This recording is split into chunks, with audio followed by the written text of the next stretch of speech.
Hello dear student, आप सभी का स्वागत है ज्ञान जीएस के ऑफिशियल यूट्यूब चैनल पर।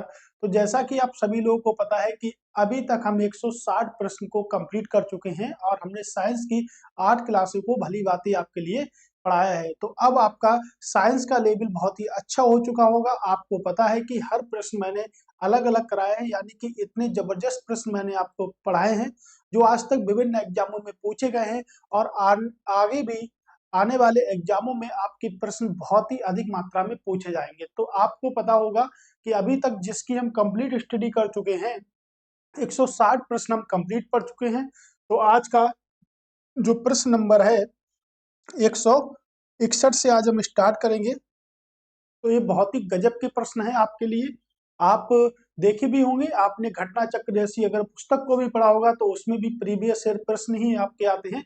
तो आपने वहां पर भी प्रश्नों को देखा होगा कि किस प्रकार के हमारे प्रश्न होने वाले हैं।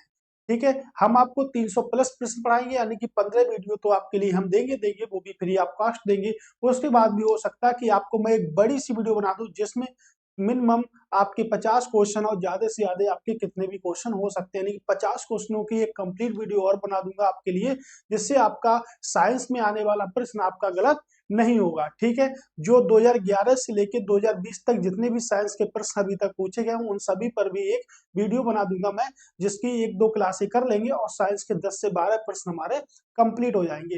तो आज आपके लिए मैं शाम को वीडियो प्रोवाइड कराऊंगा अंतिम प्रहार, यानी कि अंतिम समय में हम क्या करें, कितना टाइम मैनेजमेंट करना होगा, कितने क्वेश्चन पूछे जाएंगे, सभी चैप्टर पर डिटेल चर्चा करेंगे आपके लिए। ठीक है, तो साइंस के बारे में मैंने आपको हर वीडियो बताया है, तो इस वीडियो में थोड़ा सा स्किप करते हैं और साइंस के अलावा आपसे सीधे सीधे क्वेश्चन की ओर मूव करते हैं। तो क्वेश्चन है आपका, कोलेस्ट्रॉल क्या है। नहीं, कोलेस्ट्रॉल के बारे में एक क्वेश्चन पूछा गया है हमसे, वेरी वेरी मोस्ट इंपॉर्टेंट है। कोलेस्ट्रॉल होता आखिर क्या है। ठीक है, तो कोलेस्ट्रॉल होता क्या है देखिएगा। अगर हम कोलेस्ट्रॉल की बात करें तो देखिएगा, सबसे पहले तो ये गंधहीन होता है आपका। ठीक है, गंधहीन होता है। ठीक है, याद रखिएगा इस बात को, गंधहीन होगा।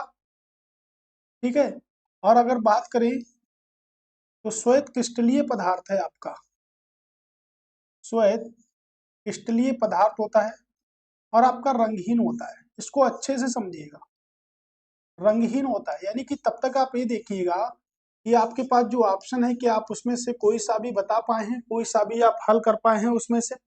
ठीक है, याद रखिएगा। तो कोलेस्ट्रॉल क्या होता है, कोलेस्ट्रॉल शरीर में अगर जम जाएगा तब क्या होगा, कैसे कैसे कोलेस्ट्रॉल के लक्षण हमको देखने को मिलेंगे, बॉडी के किस पार्ट में हमको लक्षण देखने को मिलेंगे, ये सब आपके कोलेस्ट्रॉल से संबंधित होते हैं।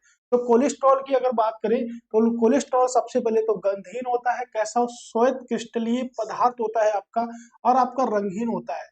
शरीर में अगर किसी को प्रभावित करता है तो हृदय को प्रभावित करता है, किसको, हृदय प्लस मस्तिष्क को प्रभावित करता है।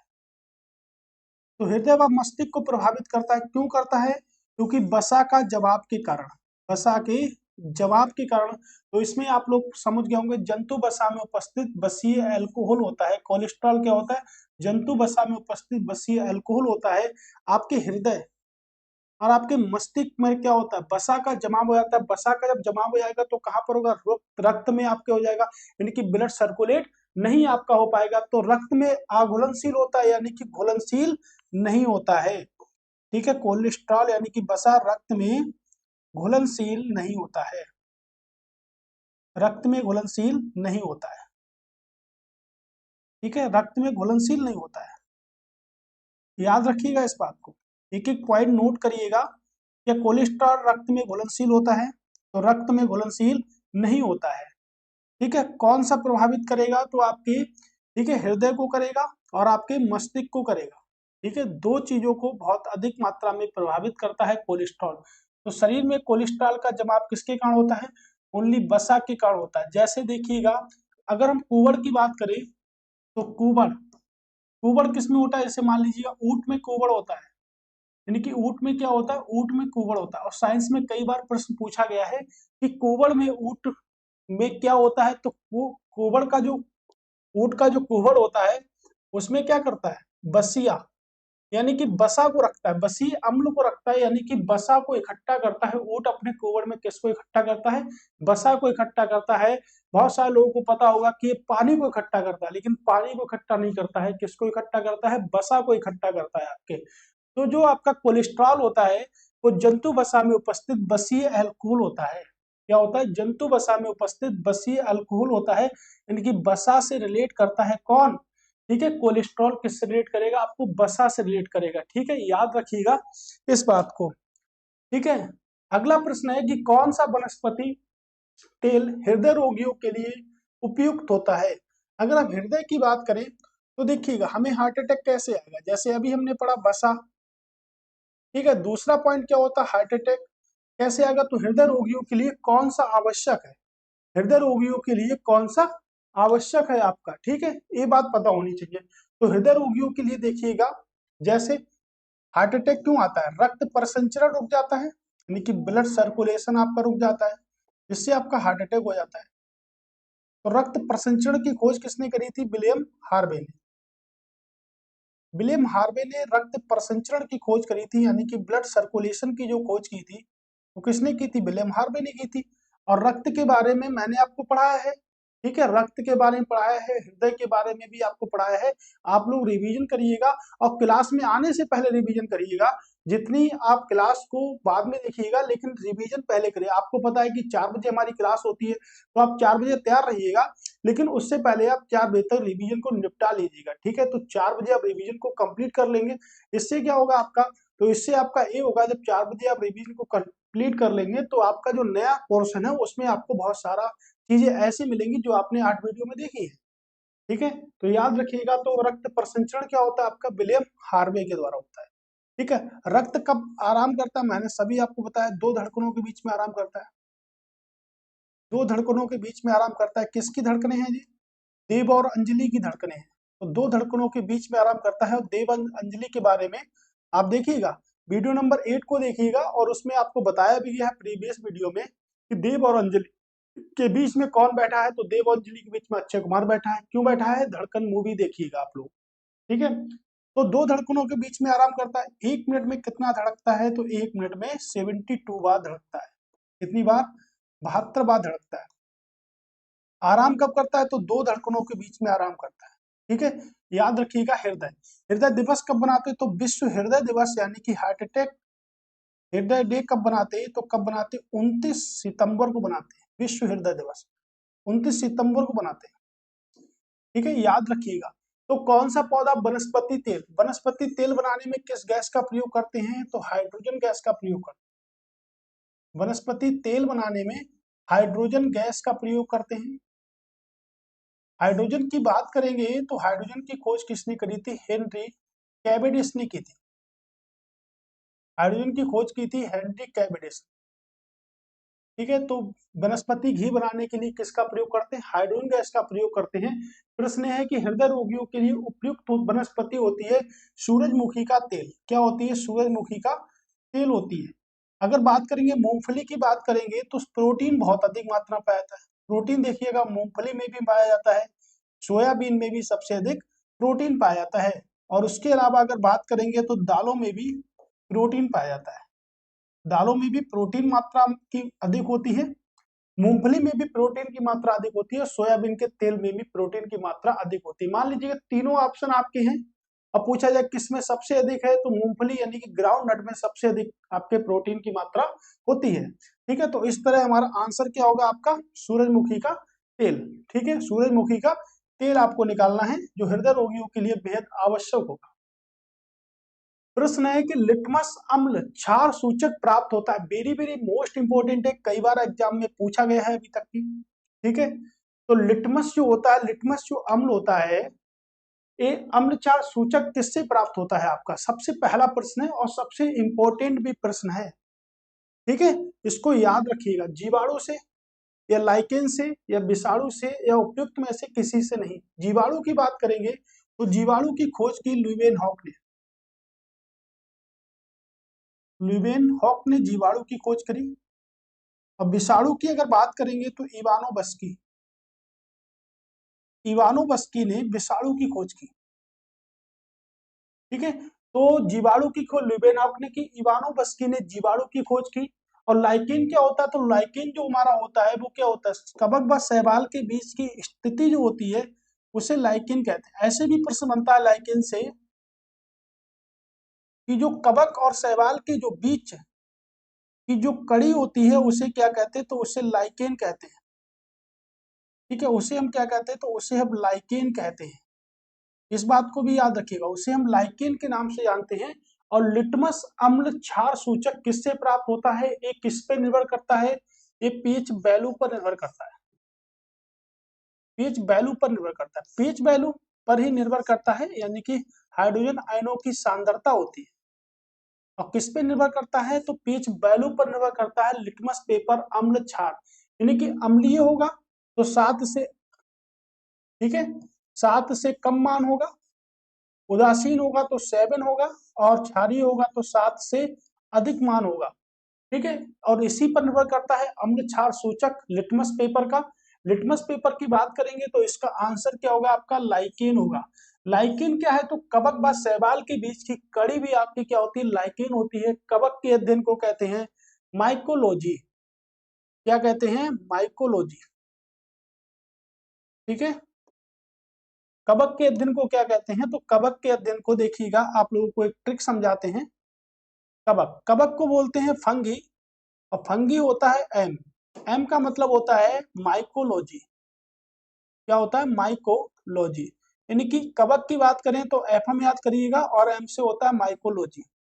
अलगी बोलते हैं तो ए एफ बोलते हैं। यानी कि शैवाल के अध्ययन को क्या कहते हैं, तो शैवाल के अध्ययन को कहते हैं फाइकोलॉजी। जापान जैसे शहरों में शैवाल को सलाद के रूप में भी प्रयोग किया जाता है, ये भी याद रखिएगा। ठीक है, इसको क्या कहते हैं, तो इसको हम कहते हैं फाइकोलॉजी। ठीक है, बिल्कुल। तीसरा क्वेश्चन भी हमारा यहाँ से कंप्लीट हुआ। अभी तक जितने प्रश्न पढ़े हैं सब वेरी वेरी मोस्ट इंपॉर्टेंट है। इस प्रकार के प्रश्नों के लिए सब जितने भी आपके चैप्टर हैं, जितने भी आपके टॉपिक है, उन सभी पर डिस्कस भी करेंगे इस बारे में।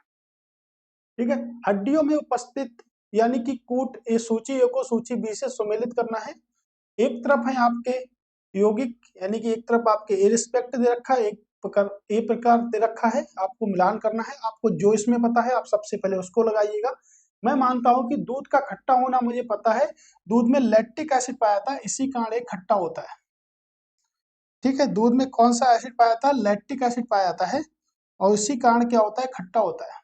ठीक है, तो मैं यहाँ से देखिएगा क्रैश करूंगा, सी का पहला होगा, तो सी का पहला होगा। अब सी का पहला सिर्फ मैंने खुद से नहीं किया, ये खुद ही से हो गया। देखिएगा सी का पहला हो गया, और सी का पहला हमने एक ही आंसर से निकाल दिया, यानी कि ऑप्शन हमारा कौन सा होगा, ऑप्शन हमारा होगा ऑप्शन नंबर डी, इसका राइट आंसर है। अब देखिएगा, ठीक है, हड्डियों में उपस्थित यौगिक जो होता है उसे हम क्या कहते हैं, तो हड्डियों में उपस्थित जो यौगिक होता है उसे सबको पता है, कैल्शियम फॉस्फेट होता है। सिरका में जो होता है वो क्या होता है आपका, एसिटिक एसिड होता है। और फलों का पकना क्या कहलाता है, तो फलों का पकना आपका एथिलीन कराना है। यानी कि एक हमने यहाँ से निकाला और सब हमारे निकल गए। मान लीजिए फलों का पकना हमने निकाला, फलों का पकना फोर्थ का 2 होता है, तो देखिए फोर्थ का 2 फिर भी हमारा निकल जाता, फोर्थ का 2 हमारा फिर भी निकल जाता। ठीक है, अगर हम किसी को भी डिसाइड कर लेते, ठीक है, हड्डियों में उपस्थित देखते तो कैल्शियम फॉस्फेट होता, नहीं पहले का फोर्थ होता, तो पहले का फोर्थ भी यहाँ पर कोई नहीं है। ठीक है, चौथा ऑप्शन में ही है पहले का फोर्थ। तो इस प्रकार अगर हम देखें तो हम आराम से इस प्रकार में कर सकते हैं क्वेश्चनों को, और अच्छे वे में हम क्वेश्चनों को कर सकते हैं। ठीक है, बहुत अच्छे वे में कर सकते हैं। इस प्रकार के प्रश्न सबसे ज्यादा आपके पेपर में आते हैं। ठीक है, याद रखिएगा। जैसे अगर मैं बात करूं सेब, सेब हमारे पास में होता है, सेब में कौन सा अम्ल होता है, मैलिक एसिड होता है। सेब में कौन सा होता है, मैलिक एसिड होता है। मक्खन की बात करेंगे तो ब्यूटेरिक एसिड होता है। मक्खन क्या होता है, ब्यूटेरिक एसिड होता है, ब्यूटेरिक एसिड होता है। ठीक है, इसी प्रकार अगर हम बात करें नींबू, नींबू में साइट्रिक एसिड होता है। क्या होता है, साइट्रिक एसिड होता है आपके नींबू में। ठीक है, दूध वाला हमारा हो ही गया, दूध में लैक्टिक एसिड होता है। ठीक है, सिरका में एसिटिक एसिड होता है। ये बहुत आते हैं पेपर में आपके। ठीक है, आंवला में आपके यही होता है, साइट्रिक एसिड होता है। संतरे में भी साइट्रिक एसिड आपका होता है। ठीक है, ऐसे प्रश्न बहुत आते हैं हमारे पेपर में। ठीक है, तो इस प्रकार के प्रश्नों को बिल्कुल नजरअंदाज नहीं करना है आप लोगों को, और आप लोगों को पूरी तरह से बताना है कि ये प्रश्न हम कर सकते हैं और ये प्रश्नों के अकॉर्डिंग हम आंसर निकालेंगे यहाँ से, और आंसर ऐसे निकालेंगे, इतने अच्छे तरीके से आंसर निकालेंगे, बहुत अच्छे तरीके से। ठीक है, आपको इसी प्रकार के आंसर मैंने आपको सब प्रीवियस ईयर करा रखा है। ठीक है, आप प्ले लिस्ट में जाइएगा, वहां से आप देखिएगा। उत्तर प्रदेश से सबसे ज्यादा प्रश्न आपके पूछे, 15 से 16 प्रश्न पूछे जाएंगे, वो भी मैंने आपको कंप्लीट कराया है। अभी हमारा सिर्फ हिस्ट्री का बचा हुआ है, वो भी हम बहुत जल्द कंप्लीट करेंगे। ठीक है, तो याद रखिएगा यहाँ से। चलिए देख लीजिएगा, अभी हमने क्वेश्चन बताया और आपके पास प्रश्न भी उपस्थित हो गया, उसी प्रकार का प्रश्न, उसी प्रकार के आंसर।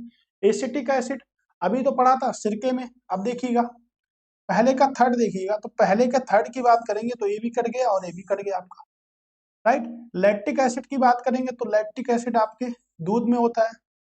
ठीक है, ये देखिएगा फोर्थ हो गया आपका, तो सेकंड का फोर्थ वाला हो गया, तो सेकंड का फोर्थ वाला हो गया, यानी कि ऑप्शन आपका मैंने डिसाइड कर दिया दो ही से, यानी कि ऑप्शन आपका बी वाला हो गया।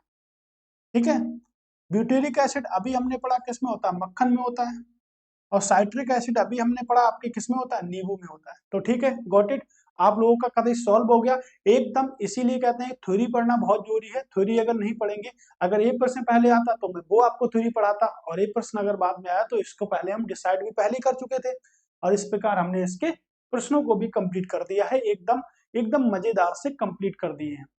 अब देखिएगा, ये कुछ दिवस हैं और इनका सही क्रम आपको बताना है, और दिवस भी देखिएगा पूछे जाते हैं। ये भी क्वेश्चन आपके पीसीएस पेपर में ही पूछा गया है, और दिवस से भी प्रश्न, यानी कि इससे तो साइंस में ही गिना जाएगा, क्योंकि साइंस के ही सब दिवस हैं। ठीक है, तो ऐसे भी प्रश्न आते हैं, तो दिवस को भी इग्नोर नहीं करना है। कल मैं आपको पूरी तरीके से बताऊंगा कि आपको कितना आप पढ़िएगा, जिससे आपके 10 से 12 नंबर वो क्लियर हो जाएंगे जो आपने आज तक कहीं भी नहीं पढ़े हैं। ठीक है, अब देखिए अल्जाइमर रोग की बात करेंगे तो 21 सितंबर को अल्जाइमर दिवस मनाते हैं। तपेदिक की बात करेंगे तो 24 मार्च को तपेदिक दिवस मनाते हैं। कुष्ठ निवारण दिवस 31 जनवरी को बनाते हैं। कब बनाते हैं, 31 जनवरी को। एड्स दिवस 1 दिसंबर को बनाते हैं, 1 दिसंबर को एड्स दिवस बनाते हैं। कंप्लीट हो गया, सभी आपको पता होंगे तो आप कर दोगे, अगर 2-3 भी पता होंगे फिर भी कर दोगे। अल्जाइमर सबसे पहले देखिएगा, जनवरी से स्टार्ट करते हैं तो सबसे पहले आपका थर्ड आएगा, थर्ड के बाद आपका क्या आएगा। ठीक है, किस प्रकार से वह सही क्रम लिखिए जिसमें एक कैलेंडर वर्ष में राष्ट्रीय एवं अंतरराष्ट्रीय दिवस बनाए जाते हैं। तो आपको ये तो हो गया कंप्लीट। तो कहाँ से स्टार्ट करेंगे, जनवरी से स्टार्ट करेंगे या दिसंबर से करेंगे, तो 31 जनवरी सबसे पहले आएगा। फिर आपके क्या आएगा, जनवरी के बाद आपका क्या आएगा, 24 मार्च आपका आएगा। ठीक है, तो देखिएगा पहले पे आपका ये आएगा, उसके बाद आपका, ठीक है, ये देखिएगा 3 नंबर पहले पे आएगा, उसके बाद आपका ये आपका आएगा, ठीक है, मार्च वाला, उसके बाद आपका सितंबर वाला आएगा, सबसे अंतिम में आपका 8th आएगा, यानी कि 4th आएगा। तो सबसे अंतिम में 4th वाला देखिएगा, ए वाला ऑप्शन तो वैसे भी नहीं होगा, पहले पे थर्ड वाला होगा, तो आपका ऑप्शन कौन सा होगा, ए वाला ऑप्शन होगा। ठीक है, आप डिसाइड कर सकते हैं। वेरी वेरी मोस्ट इंपॉर्टेंट दिवस। ऐसे ही आपका आता है कि भाई क्या बोले कि, ठीक है, आपका डायबिटीज दिवस कब आता है। डायबिटीज बहुत ज्यादा फैली हुई है भारत में, 95%। ठीक है, डायबिटीज दिवस कब आता है आपका, तो डायबिटीज की बात करेंगे कब आता है, 14 नवंबर को आपका डायबिटीज आता है। ठीक है, अब आप देखिएगा मलेरिया ऐसे आ सकता है पेपर में, मलेरिया दिवस कब आता है, हेपेटाइटिस दिवस कब आता है, हेपेटाइटिस कब आता है आपका। ठीक है, हेपेटाइटिस के बाद अगर हम बात करेंगे तो देखिएगा लीवर डे कब आता है आपका।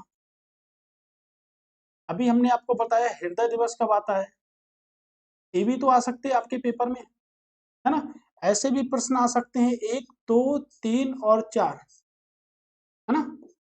आपने टीबी पढ़ा तो यहाँ से टीबी दिवस भी आ सकता है। टीबी डे कब आता है आपका, है ना। पीलिया दिवस कब आता है, या पोलियो दिवस की बात करें, पोलियो दिवस कब आता है। ऐसे आपके कई सारे प्रश्न हैं जो आपके पेपर में पूछे जाते हैं। कौन करेगा इनको सॉल्व, इनको सॉल्व आप करोगे आप अगर नहीं करते तो नेक्स्ट वीडियो में आपको मैं इनका आंसर भी बताऊंगा, या इनका कमेंट बॉक्स में भी आपको आंसर मिल जाएगा। ठीक है, याद रखिएगा इस बात को। तो कौन सा होगा हमारा? Option number D. इस प्रकार जितने भी दिवस हैं आपके, उन सभी को याद करना है। ठीक है, वह पौधे जिन्हें सामान्य तौर पर पेट्रोक्रॉप्स के रूप में जाना जाता है वह धनी होते हैं। वे पौधे जिन्हें पेट्रोक्रॉप्स के रूप में जाना जाता है के रूप में धनी होते हैं। कार्बोहाइड्रेट सबसे ज्यादा आलू में पाया जाता है, तो नहीं होते हैं। हाइड्रोकार्बन्स में नहीं होते हैं। प्रोटीन होते हैं, बिल्कुल होते हैं। लिपिड्स होते हैं, प्रोटीन और लिपिड्स को कह सकते हैं। ठीक है, तो तीसरा और चौथा, ठीक है, कौन सा होगा आपका?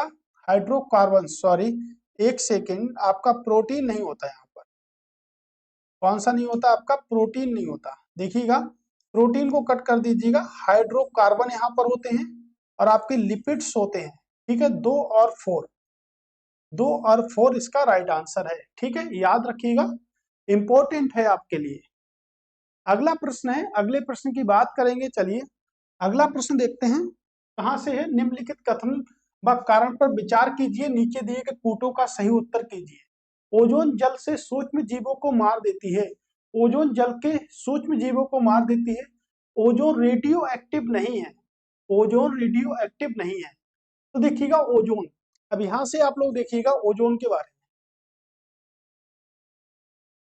ठीक है, ओजोन परत हमारे वायुमंडल में होती है, जो कहां पर स्थित होती है? समताप मंडल में स्थित होती है, यानी कि स्ट्रेटोस्फीयर में स्थित होती है। समताप मंडल में परत स्थित होती है, जो क्या करती है? सूर्य से आने वाली परावैंगनी किरणों को अवशोषित करने का कार्य करती है। अल्ट्रावायलेट किरणें जो हमारी होती हैं, यानी कि सूर्य से आने वाली जो परावैंगनी किरणें होती हैं, उनको अवशोषित करने का कार्य कौन करती है? तो ओजोन परत उनको अवशोषित करने का कार्य करती है। जो क्या करती है? सूक्ष्म जीवों को मार देती है, बिल्कुल मार देती है। ठीक है, ओजोन सूक्ष्म जीवों को मार देती है। तो सूर्य में 2 गैसें होती हैं आपके, हाइड्रोजन व हीलियम। इनसे जो आपकी ऊष्मा आती है, उनको परावैंगनी किरणें अवशोषित कर लेती हैं। और परावैंगनी किरणों को अवशोषित करने वाली जो ओजोन परत होती है, वो कहाँ पाई जाती है? वो आपके समताप मंडल में पाई जाती है। ठीक है, अब अगर यहाँ से हम बात करें समताप मंडल की, ठीक है, तो समताप मंडल में जो ओजोन परत की जो मोटाई मापी जाती है, वो किससे मापती है? डॉप्सन इकाई से मापी जाती है। ओजोन परत की मोटाई किससे मापते हैं? डॉप्सन इकाई से मापते हैं। इसको भी याद रखिएगा, डॉप्सन इकाई से ओजोन परत की इकाई को मापा जाता है। और ओजोन की बात करेंगे तो ओजोन एक अक्रिय गैस है, जो वायुमंडल में पाई जाने वाली तीसरी सबसे अधिक मात्रा में गैस है। तो ओजोन एक अक्रिय गैस है। तो क्या अक्रिय गैस है तो रेडियो एक्टिव भी हो सकती है या नहीं? है ना, अक्रिय गैस है। अक्रिय गैसें टोटल मिला के 6 होती है। जैसे क्रिप्टॉन हो गई हमारी अक्रिय गैस, क्रिप्टॉन के बाद नियोन भी आपकी अक्रिय गैस है। ठीक है, रेडोन भी अक्रिय गैस है। रेडोन के बाद जेनॉन भी अक्रिय गैस है। ठीक है, जेनॉन भी अक्रिय गैस है। और जेनॉन के बाद बात करेंगे तो देखिएगा ओजोन भी है, और इसके बाद आपकी हीलियम। अक्रिय गैसें जो होती है, इनकी इलेक्ट्रॉन बंधुता कैसी होती है? 0 होती है। इलेक्ट्रॉन बंधुता इनकी कैसी होती है? इलेक्ट्रॉन बंधुता इनकी 0 होती है। और इलेक्ट्रॉन बंधुता 0 होती है तो इन्हें नोबल गैसें भी कहते हैं। कौन सी गैसें कहते हैं? नोबल गैस भी कहते हैं। और बोले तो हम इन्हें उत्कृष्ट गैसें भी बोलते हैं। कौन सी गैसें बोलते हैं? इन्हें उत्कृष्ट गैसें भी हम इनको बोलते हैं। ठीक है, इतनी बात याद रखिएगा। तो देखिएगा ओजोन परत, ओजोन रेडियो एक्टिव नहीं है। तो रेडियो एक्टिव नहीं है, लेकिन कारण तो स्पष्ट नहीं कर रही है।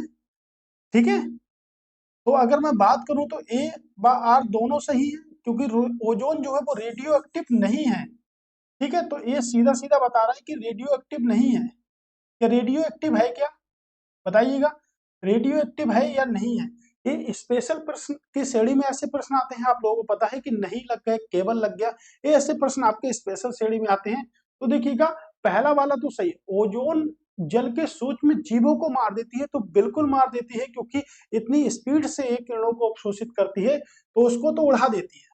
प्रश्न तो दूसरे में लॉजिक है कि ओजोन रेडियो एक्टिव है या नहीं, जबकि आप लोग पता है कि ओजोन एक अक्रिय गैस की श्रेणी में आती है। तो रेडियो एक्टिव है क्या? तो बिल्कुल नहीं है, या है? आप बताइएगा इस बात को। ठीक है, तो देखिएगा ए व आर दोनों सही है, सही की व्याख्या करता है, ए तो बिल्कुल गलत है। ठीक है, ए व आर दोनों सही है परंतु आर की व्याख्या नहीं करता है, तो ए भी गलत है। ए सही है परंतु आर गलत है, तो ठीक है, राइट आंसर है। ठीक है, सी वाला। अगला प्रश्न देखते हैं।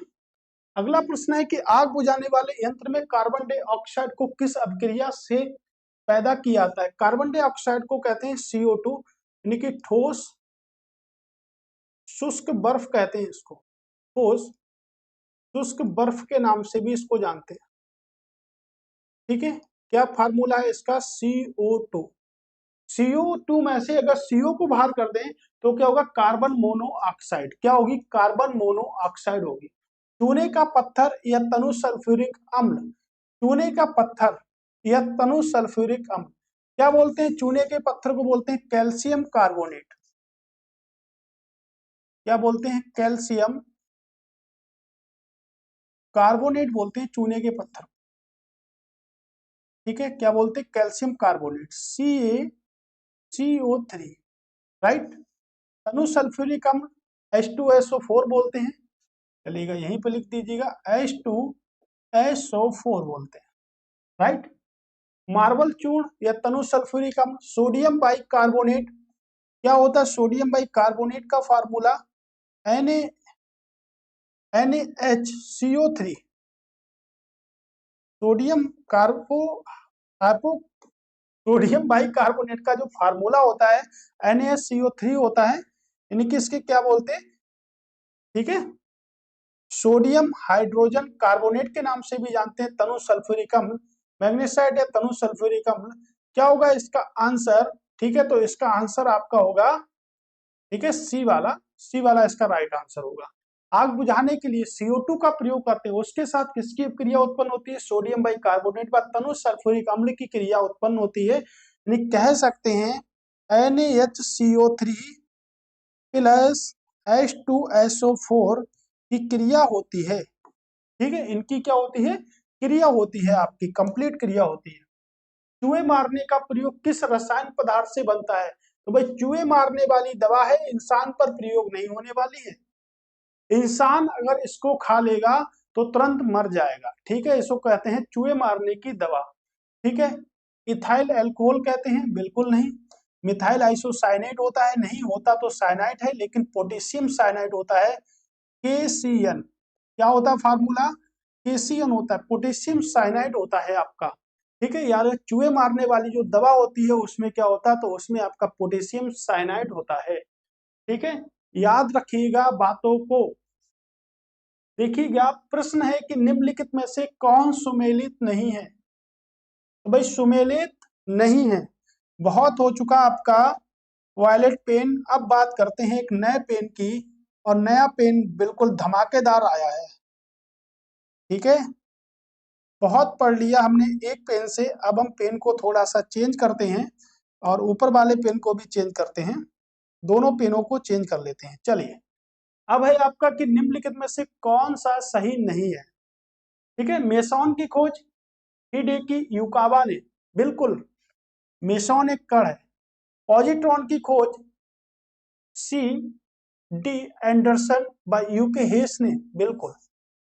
सूर्य व तारों में ऊर्जा किसने दी? H.A. बेथे ने दी, बिल्कुल ठीक है। पारा यूरेनियम तत्वों का संश्लेषण किसने दिया? एनरिको फार्मी ने दिया। ये मुझको गलत लग रहा है, किसने दिया? G और C वर्ग ने दिया था। ठीक है, तो आपका ऑप्शन कौन सा होगा? ऑप्शन डी राइट आंसर होगा। ठीक है, यूरेनियम की अगर बात करें, पारा यूरेनियम की बात में से अगर यूरेनियम की अगर बात करें तो देखिएगा, यूरेनियम के समस्थानिक बहुत सारे होते हैं, यानी कि कह सकते हैं 92U235 आपका यूरेनियम होता है। यूरेनियम का उपयोग आपके परमाणु रिएक्टर में भी किया जाता है। और अगर बात करें यूरेनियम की, तो यूरेनियम का एक एसिड है जो बहुत ही फेमस है, जिससे कहते हैं हम पिच ब्लेड। क्या कहते हैं? पिच ब्लेड कहते हैं। पिच ब्लेड के अगर केमिकल फार्मूले की बात करें तो U3O8 पिच ब्लेड। ठीक है, तो यूरेनियम का अयस्क होता है। अब यूरेनियम के कई सारे पार्ट होते हैं, कई बार पूछा जाता है भाई सबसे ज्यादा विश्व में कहाँ होता है, तो सबसे ज्यादा आपके कजाकिस्तान में होता है। हम उत्तर प्रदेश के लिए पढ़ते हैं तो पढ़ सकते हैं कि उत्तर प्रदेश में कहाँ होता, तो उत्तर प्रदेश में कहाँ पर होता है, ललितपुर में सबसे ज्यादा यूरेनियम होता है। कहाँ पर, ललितपुर में। ठीक है, ठीक है, सबसे ज्यादा यूरेनियम कहाँ होता है, ललितपुर में। भारत में कहाँ पर होता है सबसे ज्यादा यूरेनियम, तो भारत में होता है जादूगोड़ा की खानों में। जादूगोड़ा की खानों में सबसे ज्यादा यूरेनियम होता है। ठीक है, कहाँ पर होता है, जादूगोड़ा की खानों में सबसे ज्यादा यूरेनियम आपके होता है। यूरेनियम को हम कहते हैं पीला केक। किस नाम से जानते हैं यूरेनियम को, तो यूरेनियम को हम पीले केक के नाम से भी जानते हैं। ठीक है, याद रखिएगा। तो आंसर आपका डी वाला हुआ। ठीक है, अगले प्रश्न की ओर चलते हैं। कौन सा युग्म सुमेलित नहीं है, तो भाई बताइएगा कौन सा युग्म सुमेलित नहीं है। ठीक है, सिल्वर आयोडाइड कृत्रिम वर्षा कराने में, सिल्वर हॉर्न में कौन सा युग्म सुमेलित है। प्रश्न पूछ रहा है कि कौन सा युग्म सुमेलित है।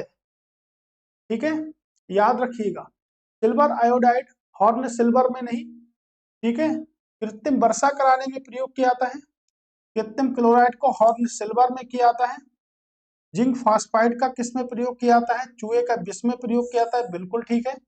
उसको जो पोटेशियम साइनाइड जो था आपका, देखिएगा पोटेशियम साइनाइड को जिंक फास्फाइड भी कहते हैं। ठीक है, ये चूहे मारने की वो दवा भी है और आपके ये दवा भी है। और जिंक सल्फाइड होता है वो भी बिल्कुल ठीक है। ठीक है, ओके। तो अगर ए भी क्या गलत है, यानी कि ए वाला ऑप्शन क्या है, बिल्कुल ठीक है। ठीक है, सही पूछा है तो सही है आपका option number C. Option number C एकदम राइट है। ठीक है, एक शुष्क सेल आवेशित नहीं की जा सकती है। एक शुष्क सेल आवेशित नहीं की जा सकती है। शुष्क सेल में होने वाली अपक्रिया उत्क्रमणीय होती हैं। ठीक है, शुष्क सेल को आवेशित नहीं किया जा सकता है, बिल्कुल। शुष्क सेल में होने वाली अपक्रिया उत्क्रमणीय होती हैं। तो भाई ए सही है लेकिन आर गलत है। ए सही है और आर गलत है। Option number C right answer. ठीक है, नेक्स्ट प्रश्न चलते हैं। अगला प्रश्न है कि फिनेल का उपयोग एक घरेलू रोगाणु के रूप में किया जाता है। बिल्कुल, फिनेल फिनेल एक फिनाल व्युत्क्रम है और फिनॉल एक प्रभावी रोगाणुनाशी है। ये भी बिल्कुल ठीक है। बहुत ही सरल प्रश्न है, कारण व आंसर दोनों स्पष्ट होते हैं। ठीक है, इस पे ज्यादा जोर नहीं देना है, ये आराम से आपसे हो सकते हैं। किसी वस्तु की त्रिविमीय प्रतिरूप को अंकित तथा पुनरावृत्ति करने की तकनीकी का क्या नाम है। मैंने आपको कई बार बताया है कि चित्रों को 3D चित्रों को किससे मापते हैं, तो आप लोगों ने बताया होगा होलोग्राफी से मापते हैं। चित्रों को किससे मापते हैं, होलोग्राफी से मापते हैं। ठीक है, किससे मापेंगे, होलोग्राफी से मापेंगे। कई बार मैंने बताया त्रिविमीय आकृति को किससे मापते हैं, तो त्रिविमीय आकृति को होलोग्राफी के द्वारा मापा जाता है। ठीक है, प्रकाश का रंग निर्धारित होता है, तो प्रकाश का रंग किससे निर्धारित होता है, आयाम से, तरंगदैर्ध्य से, तीव्रता से या वेग से। प्रकाश का रंग निर्धारित होता है आपके किससे। ठीक है, प्रकाश का रंग निर्धारित होता है सिर्फ तरंगदैर्ध्य से। लाल रंग की तरंगदैर्ध्य सबसे अधिक होती है और बैंगनी रंग की तरंगदैर्ध्य सबसे कम होती है। क्या होती है, बैंगनी रंग की तरंगदैर्ध्य सबसे कम होती है, लाल रंग की तरंगदैर्ध्य सबसे अधिक होती है। ठीक है, याद रखिएगा। तो प्रकाश का रंग निर्धारित किया जाता है केवल तरंगदैर्ध्य से। और प्रकाश तरंगे कैसी तरंगे हैं, अगर ऐसा प्रश्न कहीं बना होता तो प्रकाश तरंगे कैसी तरंगे हैं, अनुप्रस्थ तरंगे हैं। प्रकाश तरंगे कैसी तरंगे हैं, तो आपकी अनुप्रस्थ तरंगे हैं। ठीक है, बहुत पूछे जाते हैं, दोनों के दोनों प्रश्न आपके बहुत पूछे जाते हैं। याद रखिएगा किससे निर्धारित होता है, तरंगदैर्ध्य से होता है। स्पष्ट रूप से प्रतिध्वनि सुनने के लिए परावर्तित सतह पर सुनने वाले के मध्य कम से कम जो दूरी होनी चाहिए वह दूरी कितनी है, तो जो दूरी होनी चाहिए वह दूरी कितनी होती है। ठीक है, 165 फीट, 165 मीटर, 16.5 फीट या 16.5 मीटर। अप्रोक्स जो होनी चाहिए वो 17 मीटर होनी चाहिए थी। कितनी, 17 मीटर। लेकिन यहाँ पे 17 मीटर है नहीं, तो 16.5। वैसे तो अगर बात करेंगे 16.6 होता है। ठीक है, याद रखिएगा। याद ही रखना है आप लोगों को, निम्नलिखित में से कौन सा तत्व परमाणु ईंधन की श्रेणी में नहीं आता है। तो परमाणु ईंधन की श्रेणी में कौन सा एलिमेंट्स नहीं आता है। तो परमाणु भट्टी में जो प्रयोग नहीं किया था वह परमाणु ईंधन की श्रेणी में नहीं आएगा आपके। ठीक है, परमाणु आप लोगों को पता है परमाणु किससे बना होता है, प्रोटॉन प्लस न्यूट्रॉन और आपके इलेक्ट्रॉन। ठीक है, 3 अवयव होते हैं परमाणु के प्रमुख।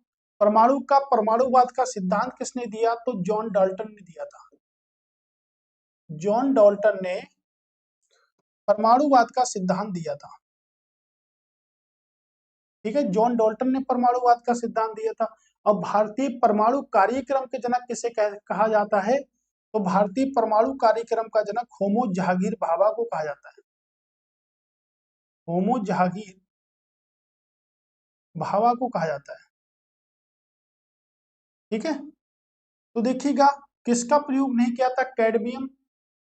जो लोग काम करते हैं कैडमियम, कैडमियम की कमी से जो रोग होता है उसे कहते हैं इटाई इटाई। कौन सा रोग होता है, इटाई इटाई। जो लोग कोयले की खान में काम करते हैं उनको एक रोग होता है जिससे हम कहते हैं इटाई इटाई। ठीक है, याद रखिएगा इसको, कौन सा रोग कहते हैं, इटाई इटाई। थोरियम, बिल्कुल, केरल में समुद्र तटों पर पाया जाता है। सबसे अधिक भंडार केरल के समुद्र तटों पर, थोरियम समुद्र तटों पर भंडार पाए जाते हैं। प्लूटोनियम का भी प्रयोग किया जाता है, इसका भी प्रयोग किया जाता है। यूरेनियम अभी हमने समझा, सबका प्रयोग किया जाता है। किसका नहीं किया था, कैडमियम का प्रयोग नहीं किया था। ऐसे एक प्रश्न एक बार पूछा गया था तो उसमें ऑप्शन था हीलियम, तो हीलियम का प्रयोग नहीं किया था। ठीक है, कैडमियम का प्रयोग नहीं किया था, यहाँ पर हीलियम का भी प्रयोग नहीं किया था।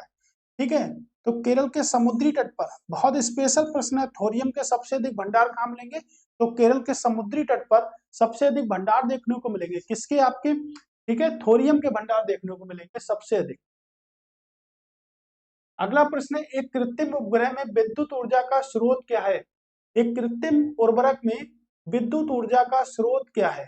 ठीक है, आप बताइएगा कि कृत्रिम उपग्रह है यानी कि आर्टिफिशियल सैटेलाइट से, इसमें विद्युत ऊर्जा का स्रोत क्या है। सौर सेलें हैं, लघु नाभिकीय रिएक्टर है, डायनमो है या थर्मोपाइल है। क्या होती है विद्युत ऊर्जा का स्रोत, तो क्या होता है, थर्मोपाइल होती है। ठीक है,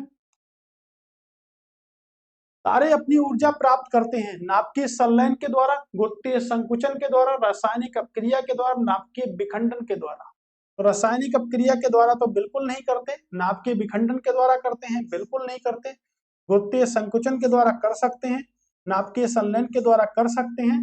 तारों में खुद की ऊष्मा होती है, खुद का प्रकाश होता है, नहीं तारे क्यों चमकते हैं, तो अपने तापमान के कारण चमकते हैं। लेकिन अदीप्ति प्रकार के होते हैं क्योंकि ये सूर्य से अपना प्रकाश प्राप्त करते हैं। किससे अपना प्रकाश प्राप्त करते हैं, सूर्य से अपना प्रकाश को प्राप्त करते हैं। यानी कि 1 और 2 option number right, A option, A option पूरी तरह से अच्छा आंसर है और आपने इसका आंसर कर दिया। आज के क्वेश्चन आपको कैसे लगे ये बताइएगा जरूर, क्योंकि ये बताएंगे आप लोग नहीं तो आगे की सीरीज कैसे चलेगी ये आप लोग अच्छे से जानते हो। तो आज के क्वेश्चनों का कैसा रहा आपके लिए सेमिनार, कैसा रहा सेशन, एक कमेंट बॉक्स में हमको जरूर बताइएगा। और जिन लोगों ने हमको फॉलो नहीं किया है वो हर जगह आप लोग फॉलो कर लीजिएगा। इंस्टाग्राम पर भी आप कर सकते हैं सत्येंद्र राज के नाम से। ठीक है, इंस्टाग्राम पर भी आप लोग कर सकते हैं सत्येंद्र राज 56। ठीक है, इससे आप लोग कर सकते हो इंस्टाग्राम पर। बाकी आप टेलीग्राम से जुड़िएगा, पीडीएफ के लिए संपर्क करिएगा, जो नंबर आपको दिख दिया जाता है उस पे आप लोग जुड़िएगा। ठीक है, अब हम मिलेंगे अगली वीडियो में और हमारा क्लास नंबर रहेगा 10। ओके, कल हम देखेंगे कि अंतिम प्रहार में हम क्या क्या कर सकते हैं, इसके लिए बेहद इंपॉर्टेंट जानकारी देने वाला हूं कल मैं आपको।